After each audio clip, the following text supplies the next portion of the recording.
guys, it's Jonathan with the Positive Pin and Project Positivity, and I am excited. I am here with Melody Firmani, and I met Melody at a Public Speakers Association meeting here in San Antonio, and I'm just delighted because I'm really a firm believer that you meet people for a reason, and things happen in your life for a reason. So I want to acknowledge Melody with this positive pin. This positive pin is lavender, and tell me why you like lavender. Purple happens to be one of my favorite colors. Don't know if you can see it, but I'm wearing purple today. So when he showed me the colors, that was the one that just resonated with me. Thank you very much. Please take the positive pin, and you know it's our message to think positive thoughts, and either wear it or share it. I'm sure you'll probably wear it. Well, I'll put it right next to this button here that says "Be happy no matter what." So tell our fans now. You are a coach, a speaker, right?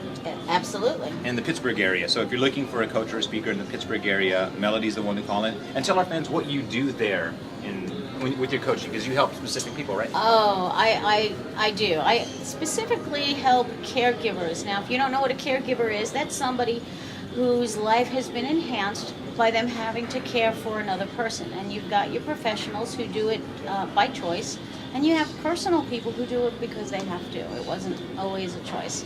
And I am a 30-year caregiving survivor. Did you know that? Really? For 30 years. When I was 22, my little young family of three, became a family of 6 overnight. My mother died, and I took on a 3-year-old, a 57-year-old, and an 80-something-year-old. So my house doubled in size. So I know what it's like.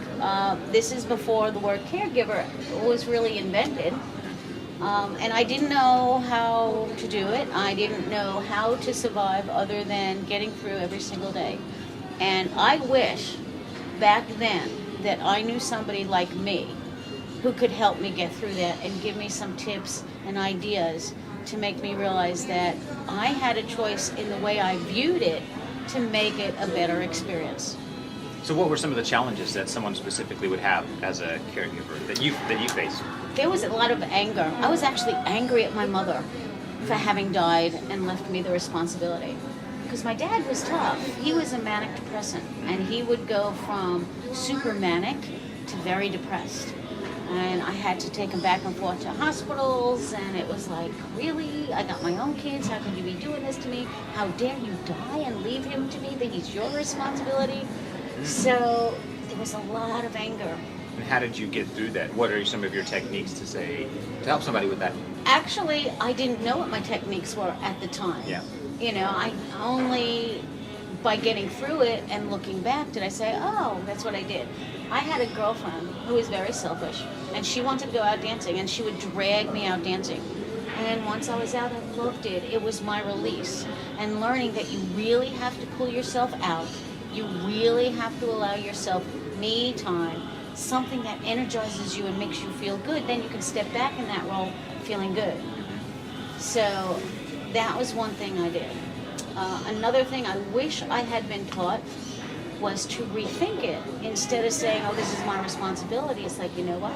Somebody gave this to me for a reason, and I may not know what that reason is, but I'm going to embrace it, because that will be something that at some point will mean something to me. Does that make sense? I know it sounds like I'm talking inside out. No, absolutely. I mean, I was telling Melody this morning that I was listening to a cassette tape, and these challenges are put before us, and how we look at them is going to determine how we have the outcome. Like, you know, we get these challenges, and we can either be frustrated or say, this is a gift or a learning experience. What can I get out of it and become a better person? Right, and as a matter of fact, when I'm coaching people and they're going through their challenges and they're, oh, this, oh, this, or this, and I'm like, okay, you got past it. What did you learn from it? And they're like, huh? What did you learn from that experience? If nothing else, the fact that you got through it should be education enough to say, wow, if I got through that, I can get through anything. Yeah.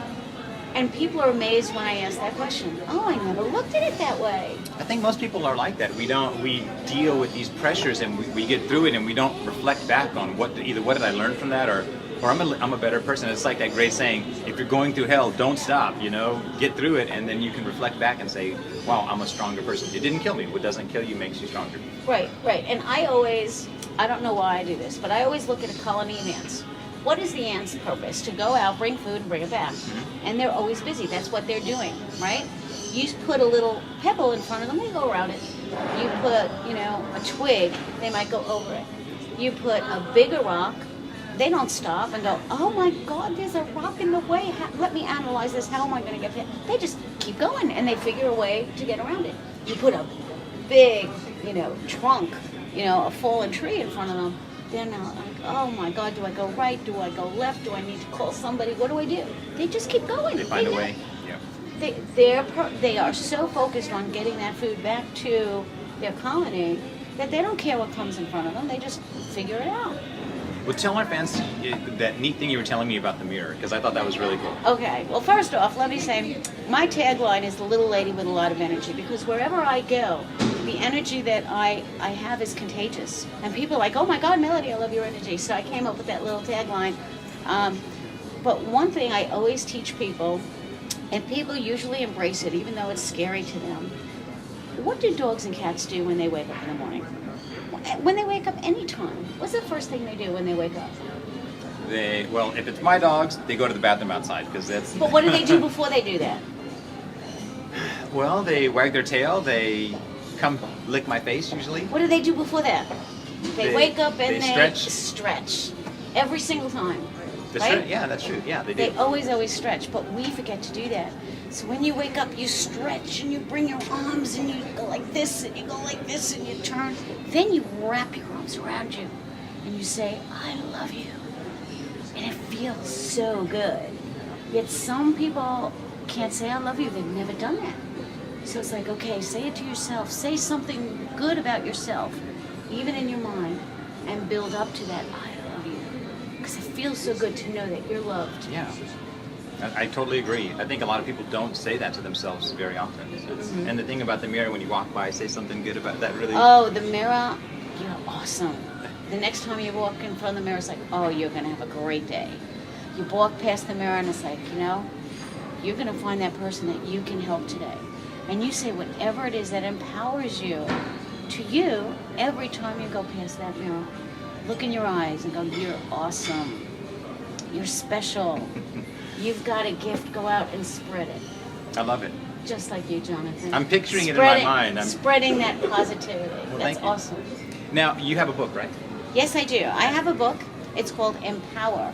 And it's chapter 17. It's a compilation, but it's a little about my story and what it took for me to break through. Because I wasn't always this bundle of energy, or I didn't channel it right. I was always taught to hold my gifts inside, that they were a curse, not a gift. People will walk on you. People, don't trust people, don't believe in people, and I was taught all those things. And I held it inside, and it's only when I realized what my gift was and my purpose that I blossomed. And that's the story of my breakthrough, how I got past all those negative people in my life. And where can we get it? Where can we get a copy? It's on Amazon.com. Look up my name, Melody Firmani, and you'll see the book Empower. It's awesome. Or you can go to my website, which is transformyoureconomy.com. That's one of my other businesses I forgot to tell you about. Okay. And Empower. And the book can be purchased on that on as your well. website? Okay, yes. Awesome. Well, thank you for doing this. I really appreciate you taking time. I'm so glad I ran into you, Jonathan. Oh, we were meant to meet. I mean, everybody meets somebody, and these circumstances happen for a reason. So I appreciate you doing it. Guys, if you're interested in getting a positive pin to wear or share, the website. It's www.positivepin.com. And if you're interested in seeing other positive and inspirational people like Melody, the blog. It's www.thinkpositiveblog.com. And we will see you soon with our next installment.